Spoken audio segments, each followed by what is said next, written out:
প্ৰতি বছৰৰ দৰে আমি শ্ৰমিক দিৱস এইবাৰ টেঙেৰীত আমি উদযাপন কৰিব লৈছোঁ আৰু মানে সকলো বাগানৰ আমাৰ শ্ৰমিক ওলাই আহি এইটো আজিৰ দিনত মানে সহযোগ কৰে একেলগে মানে ইয়াত মানে নাচ গান মানে এটা মানে উৎসৱৰ এটা পৰিৱেশ এটা হৈ যায় মানে তো আমি প্ৰতি বছৰৰ দৰে এইবাৰ টেঙেৰীত আমি উদযাপন কৰিব লৈছোঁ আৰু মানে আমি আশা কৰাৰ দৰে মানে লাহে লাহে মানুহ এতিয়া ওলাই আহি আছে আৰু এতিয়া আপোনালোকে নিজে উপলব্ধি কৰিব অলপ দেৰি পিছত সকলোৱে মানে আপুনি চাব এটা মানে উৎসৱৰ পৰিৱেশ এটা হৈ যাব। অসম চৰকাৰে শ্ৰমিকৰ আচলতে মাটি দিয়াৰ চিন্তা কৰিছে না কিন্তু এইটো ভাল পাইছোঁ আৰু আমাৰ দাবী আছিলে আমি এতিয়া আচলতে অসম চাহ মজদুৰ সংঘৰ মানে দাবীৰ কাৰণে দাবী পূৰণ হৈছে বুলি আমি ক'ব বিচাৰোঁ যে এইটো অসম চাহ মজদুৰ সংঘই যদি নিবিচাৰিলেহেঁতেন আন্দোলন নকৰা হ'লে আজি এই বস্তুটো নহয়গৈ। তো সেইটো অসম চৰকাৰৰ লগে লগে অসম চাহ মজদুৰ সংঘকো আমি এইটো অসমৰ শ্ৰমিকক আমি তাৰ কাৰণে শুভেচ্ছা যাচিব লাগিব।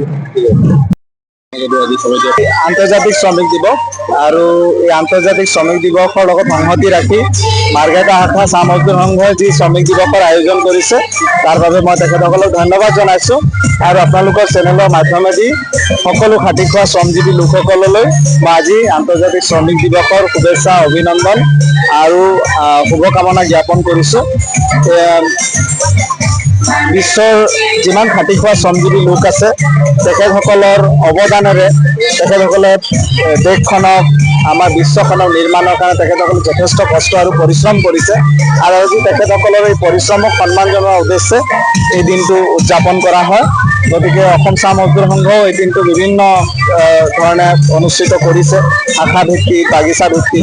গতিকে আজি ইয়াত মাৰ্ঘেৰিটা শাখা সংঘৰ এই অনুষ্ঠানত উপস্থিত থাকিবলৈ পাই খুব ভাল লাগিলে। সকলোকে মই শুভেচ্ছাৰ অভিনন্দন জনাইছোঁ। শ্ৰমিকৰ দিন হাজিৰা লগতে চাহ শ্ৰমিকৰ মজুৰি ইতিমধ্যে অন্তৰ্বৰ্তীকালীনভাৱে 30 টকা বৃদ্ধি পাইছে আৰু আমাৰ মাননীয় মুখ্যমন্ত্ৰী মহোদয়ৰ নেতৃত্বত আমাৰ চৰকাৰে এটা বৰ ডাঙৰ সিদ্ধান্ত লৈছে।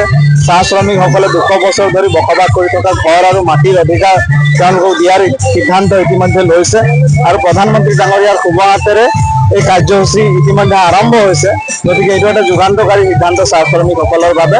মই ভাবোঁ আগন্তুক সময়ত সকলো চাহ শ্ৰমিক ৰাইজে মাটিৰ পট্টাও লাভ কৰিব আৰু ঘৰৰ অধিকাৰো লাভ কৰিবলৈ সক্ষম হ'ব। আজি এই বিশেষ এটা ঐতিহাসিক দিন। সমস্যা শ্ৰমিকৰ আছে, সমস্যা আছিল আৰু সমস্যা থাকিব আৰু সেই সমস্যাসমূহ সমাধান কৰাৰ কাৰণে আমি সংঘ আছোঁ আৰু আমি মানে কিছুমান সমস্যা সমাধান কৰিলোঁ, সমস্যা আহি আছে সমাধান কৰি গৈ থাকিম। সংঘটো আছে কাৰণেই আমি সমাধান কৰিম আৰু আজি এটা বিশেষ দিন, শ্ৰমিকসকলৰ কাৰণে বিশেষ দিন। তেওঁলোকে আজি বাগিচা বন্ধ আছে, দিনটো ছুটি পাব আৰু আজি বিশেষ দিনটো চবেই একেলগ আমি মাৰ্ঘেৰিটা শাখাই যোৱা 20 বছৰ ধৰি এইবাৰ আমাৰ 20 বছৰ সম্পূৰ্ণ হৈছে। আমি বিভিন্ন বাগিচাত এই ঐতিহাসিক দিৱসটো উদযাপন কৰি আহিছোঁ আৰু এইবাৰ আমি টেঙেৰী বাগিচাত কৰিছোঁ। ইয়াত বিভিন্ন বাগিচাৰ আমাৰ শ্ৰমিক ভাই ভনীসকল আহিছে। তাৰ লগে লগে আজি তেওঁলোকে খেল ধেমালি আমি অনুষ্ঠিত কৰিম, খেল ধেমালিত ভাগ ল'ব, তেওঁলোকে নাচ গান কৰিব, আনন্দ ফূৰ্তিৰে তেওঁলোকে আজিৰ দিনটো অতিবাহিত কৰিব। আমি বিচাৰোঁ যে গোটেই বছৰটো তেওঁলোকে কঠোৰ পৰিশ্ৰম কৰে, বাগিচাত তেওঁলোকে এই আনন্দ ফূৰ্তিৰ কোনো সুবিধা নাপায়। যাৰ বাবে আজি এই বিশেষ দিনটো তেওঁলোকে যাতে খুব আনন্দৰে ফূৰ্তিৰে পাৰ কৰে আমি তাৰেই এটা প্ৰয়াস কৰিছোঁ আৰু ভৱিষ্যতেও আমি কৰি থাকিম।